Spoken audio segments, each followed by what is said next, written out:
দ্বিতীয় পৰ্যায়ৰ লোকসভা নিৰ্বাচনলৈ মাজত মাত্ৰ 3 দিন। সমষ্টিয়ে হাই ভোল্টেজ প্ৰচাৰ হেভিৱেইট নেতা প্ৰাৰ্থীৰ। প্ৰচাৰত নামিছে জনপ্ৰিয় অভিনেত্ৰীও। নিৰ্বাচনী হট ডাইলগেৰে এতিয়া উত্তপ্ত হৈ পৰিছে বৰাক আৰু ব্ৰহ্মপুত্ৰৰ ৰাজনীতি। নগাঁও সমষ্টিত ৰঞ্জিকাৰ পণ লৈ দিন ৰাতি এক কৰিছে মন্ত্ৰী পীযুষ হাজৰিকাই। জুৰিয়া, ধিং, লাহৰীঘাট, বৰালিমাৰী, টুকটুকিৰ দৰে সংখ্যালঘু অধ্যুষিত এলেকাত দুগুণ উৎসাহেৰে প্ৰচাৰত জঁপিয়াই পৰিছে মন্ত্ৰীগৰাকী। সংখ্যালঘু ৰাইজৰ উপস্থিতি দেখি মন্ত্ৰী পীযুষ হাজৰিকাৰ দাবী, নগাঁৱৰ সংখ্যালঘু এলেকাৰ পৰা সুৰেশ বৰাই পাব অভিলেখ সংখ্যক ভোট। কাৰণ অসমৰ সংখ্যালঘু ভোটাৰ এতিয়া চামিল হৈছে উন্নয়নৰ পক্ষত। জুৰিয়া, ধিং, বৰালিমাৰীত প্ৰচাৰ চলাই ৰাইজক মন্ত্ৰী পীযুষ হাজৰিকাৰ প্ৰশ্ন, কংগ্ৰেছক ভোট দি ইমান দিনে পালে কি? লাহৰীঘাটৰ মানে ভোট কাক দিছিলে? কংগ্ৰেছকে দিছিলে নাই? এখনে আমাকতো দিয়া নাই। আজি ধিঙৰ মানুহে আমাক ভোট দিছিল নেকি কেতিয়াবা? ধিঙৰ মোৱামাৰী বুলি এটা জেগা আছে, নাম জানেনে? চাইছা মোৱামাৰীত যোৱা বছৰ, আগৰ বছৰ গোটেই মথাউৰি ভাগু হৈছিলে, হয়নে? যদি ভাঙিলে হয় ধিঙলৈকে পানী আহিলে হয়, গোটেই ধিং মৈৰাবাৰী শেষ হৈ গ'ল হয়। দিনে ৰাতিয়ে কাম কৰাইছো আৰু বানপানীৰ পাছতে 38 কোটি টকা দি তাত গৰাখহনীয়া প্ৰটেকশ্যনৰ কাম কৰি দিলো। এতিয়া কওকচোন, ধিঙৰ ৰাইজেতো ভোট দিয়া নাই, লাহৰীঘাটৰ ৰাইজেতো ভোট দিয়া নাই, ৰূপহী ৰাইজেতো ভোট দিয়া নাই, চামগুৰি ৰাইজেতো ভোট দিয়া নাই। আমি একেবাৰে মায়ঙৰ পৰা লাহৰীঘাট, ধিং, ৰূপহী হৈ চামগুৰি হৈ শিলঘাটলৈকে গোটেই মথাউৰি ৰাস্তা পকা কৰিলো নে নাই কওক? এই যে 150 কিলোমিটাৰ প্ৰকাণ্ড ৰাস্তাটো, তাৰ কাৰণে সকলোতকৈ সুবিধা কাৰ হৈছে? সকলোতকৈ মুছলমান ৰাইজৰ, হয়নে নহয়? এতিয়া কওক, কি নাই কৰা? মুছলমান ৰাইজে কি কৰা নাই কওক? হ'বতো, তাৰমানে আমি এডভান্স দিছো, হয়নে? কি এডভান্স দিলো? গৰাখহনীয়াৰ টকা আনি দিলো, হয়নে নহয়? আৰু বানপানী সমস্যা নাইকিয়া কৰিলো, মথাউৰি ৰাস্তা পকা কৰিলো, অৰুণোদয় দিলো, ফ্ৰী চাউল দিলো, উজলা গেছ দিলো। সংখ্যালঘু এলেকাত ভয়ংকৰ হাৰত বৃদ্ধি পায় দালালৰ সংখ্যা, যিবোৰ দালালে মুছলমান ৰাইজৰ তেজ শুহি খায়। কিন্তু বিজেপি চৰকাৰৰ দিনত সম্পূৰ্ণৰূপে নোহোৱা হ'ব দালাল ৰাজ। ৰাজহুৱা সভাত এই প্ৰতিশ্ৰুতি মন্ত্ৰী পীযুষ হাজৰিকাৰ। কংগ্ৰেছ চৰকাৰ দিনৰ ঘৰবিলাক কেনেকুৱা আছিল? চৰকাৰী ঘৰবিলাক গৰু গোহালিৰ নিচিনা, হয়নে? ভাল কথা কৈছে। ৱাল নিদিয়াকেও বহুত ঠিকাদাৰে পইচা লৈ গুচি যায়, হয়নে নহয় কওক? আৰু ভাগ কোনে পায়? MLA পায় আৰু কংগ্ৰেছৰ দালালবিলাকে পায়, হয়নে? দালালবিলাকে পায়নে নাপায়? কংগ্ৰেছৰ পায়নে নাপায়? আজিকালি দালাল আছে নেকি? এতিয়া দালালটো বহুত কমি গ'ল, হয়নে নহয়?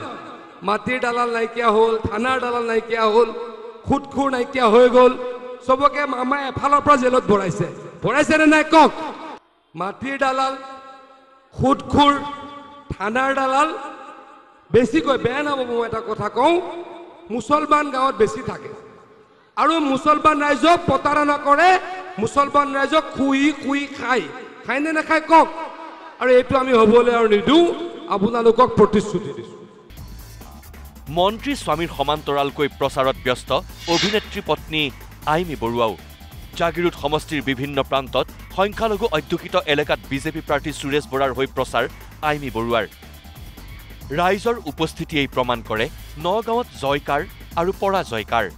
সংখ্যালঘু ৰাইজে প্ৰতিনিধিত্ব কৰা জাগিৰোডৰ কুৰাণীবাৰীত জনপ্ৰিয় অভিনেত্ৰী আইমী বৰুৱাৰ উপস্থিতিত বিজেপিত যোগদান কৰে অন্য ৰাজনৈতিক দলৰ শতাধিক নেতা কৰ্মীয়ে। এটা কথা আজি ক'ব মন গৈছে, আপোনালোকে নিজে দেখিছে যে এইবোৰ অঞ্চলত ৰাইজে মানুহে কয় যে তেওঁলোকে ভাৰতীয় জনতা পাৰ্টিক সমৰ্থন নকৰে।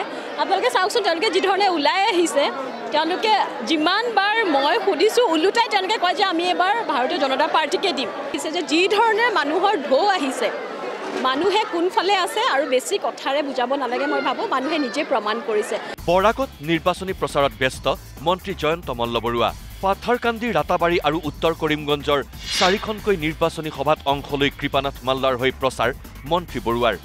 প্ৰতিখন সভাতেই গেৰুৱা বসন পিন্ধিলে শ শ কংগ্ৰেছ কৰ্মীয়ে বিজেপিৰ উন্নয়নৰ সুনামিত বৰাক ভেলীত সংখ্যালঘু ভোটাৰেও মোদীক তৃতীয়বাৰলৈ দেশৰ প্ৰধানমন্ত্ৰীৰ আসনত বহুৱাবলৈ সংকল্প লৈছে বুলি মন্তব্য কৰিলে জয়ন্ত মল্লবৰুৱাই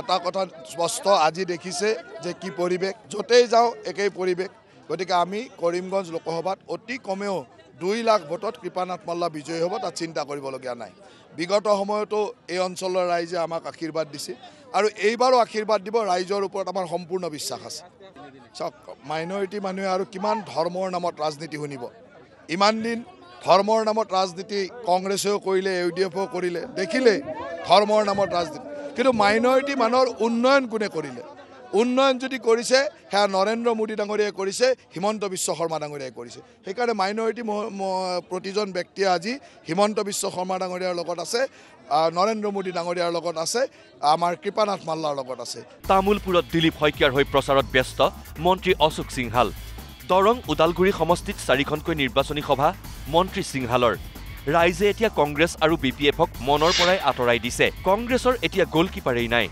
দৰং ওদালগুৰিত দুৰ্গা দাস বড়ো প্ৰতিদ্বন্দ্বিতালৈ নাহে বুলি দাবী মন্ত্ৰী অশোক সিংহালৰ ভোটত জিকিব দিলীপ শইকীয়া বহুত ভোটত জিকিব কংগ্ৰেছে যিমান ভোট পাব তাতকৈ বেছি ভোটত দিলীপ শইকীয়া জিকিবই ইয়াত কোনো ইলেকশ্যন নাই ইয়াত গোলকিয়ে নাই কংগ্ৰেছৰ কোনো গোলকিপাৰে নাই বল মাৰিলেই গোল হৈ যায় দুৰ্গা দাস বড়োটো কণ্টেষ্টতে নাই দুৰ্গা দাস বড়ো ডাঙৰীয়া তেখেত কণ্টেষ্টতে নাই কণ্টেষ্টে কংগ্ৰেছ আৰু বিজেপিৰ মাজত ইয়াৰ বিপৰীতে বিপিএফ প্ৰাৰ্থী দুৰ্গা দাস বড়োৰ দাবী দৰং ওদালগুৰি সমষ্টিৰ পৰা 7 লাখ ভোটত জয়ী হৈ তেওঁ যাব দিল্লীলৈ দৰং ওদালগুৰিত বোলে বিজেপি প্ৰতিদ্বন্দ্বিতাতেই নাহিব কাৰণ বিপিএফৰ লগত আছে AIUDFৰ পূৰ্ণ সমৰ্থন সেয়ে জয়ী হোৱাৰ 100% গ্যাৰান্টি দিছে দুৰ্গা দাস বড়োৱে বাহিৰত 3 লাখ আৰু বিটিচিৰ ভিতৰত 5 লাখ ভোট পাম আমি ইয়াত বিজয়ী হ'ম আমাৰ কণ্টেষ্ট ডেফিনেটলি 20 বছৰ জিকা পাৰ্টি